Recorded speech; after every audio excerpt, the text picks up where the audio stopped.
Good afternoon, Pioneer fans. I'm Jim Sheehan from SacredHeartPioneers.com, and today I'm joined by Mike Guastelle, head coach of the women's tennis team here at Sacred Heart. All right, Coach, you're back from your spring break trip in Hawaii. Tough opponents out there. We're not able to get a win, but some tough matches against some tough teams. Yeah, I thought, especially the first two matches against BYU Hawaii and Idaho, we played pretty well. BYU Hawaii, number 2 in the country in Division II. Their coach had said they hadn't lost to a Division I team since 1995, so I knew they were going to be pretty good. Yeah. And then Idaho was 51 in the country. We played pretty well, I thought, in both those matches, especially the Idaho match. We had a lot of opportunities to close out sets or move sets to tiebreakers. We just didn't win that key game at 5-4. So I was happy with those first two. The Hawaii match got away from us. It was the end of the week, I think. We might have had too much sun, so by that point, and they're good. They had beaten Idaho the day before, so they're probably going to be ranked in the top 75 in the country also. So a great competition. It's probably the 3 best teams we're going to play all year. So, I thought we did a nice job for the most part last week. Okay, yeah.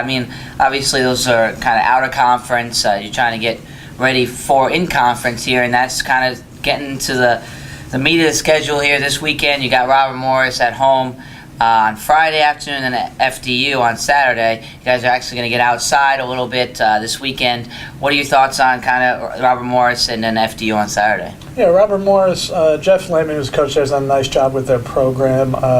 I feel it's a good match for us to come back to play after being about a week and a half off from playing matches, and trying to get outside to play in here is going to be a little different than playing out in Hawaii. So, we're probably going to deal with it's going to be a little bit cold, a little bit of wind, probably that type of stuff. So, so against Robert Morris, that's a good, a good first test for us. But then, we play FDU on Saturday. They've won the league the last 2 years. They've been picked to win the league this year. It's a young team for them, but pretty talented. We saw them a lot in tournaments in the fall. But I think it's going to be a good match. The league's very competitive. Top 4 or 5 schools is not a heck of a lot of difference between us. So, I think we have a good chance to win if we can play at the top of our game. Yeah, you guys have pretty much played kind of the same lineup for the last few weeks, last couple months. How do you kind of make sure that the girls don't get kind of just stuck in their own, like they are automatically going to play 3, automatically going to play 4? Do you kind of try to create some competition at all, or people just kind of just know where they are at all times? Well, I think for the most part, everybody sort of knows where they are. We've been changing a little bit between 3, 4, and 5, trying to figure out, what's the best lineup in the middle. I have a good problem with our team. There's not a lot of difference between 1 through 6. So, we can interchange them. It's more or less finding out which players, when they're playing at their best, can win at the highest position. So, you're trying to find those players that when we play the really good teams, that they have a good chance to win at their position, whatever I stick them at. So, and right now, especially, even though, we're into just the beginning of the outdoor part of the season, we've been practicing for about 2 months. So, everybody is, you're hoping everybody's sort of peaking at the right time. And, if some players that I didn't think were playing well, hopefully getting them back to the level I know they can be at, we'll be ready to go starting Friday. We got about 12 matches in about 4 weeks. So yeah, great. Hopefully we'll get some good weather for you Sure. as well. Finally, Coach, we'll end it.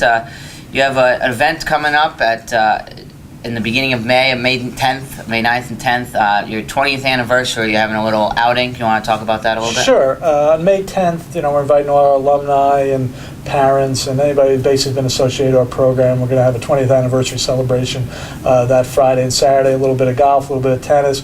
We're having a really nice reception on campus that Saturday night, and we're hoping to get all our alumni and parents and friends of the program out for it, and it'll be great to get back together with hopefully get some people that haven't been to campus in a long time, or the key thing in playing any college sport, from any of our other teams, is those connections you make with your former teammates and your players that you've played with many years ago. Maybe they haven't seen each other in a long time, and if I can help them get back together and come back to campus, and that'd be great. So I'm really looking forward to that event that we're going to be doing in May. All right, very nice. All right, Coach, thanks for joining me today, and good luck this weekend. All right, thanks, Jim.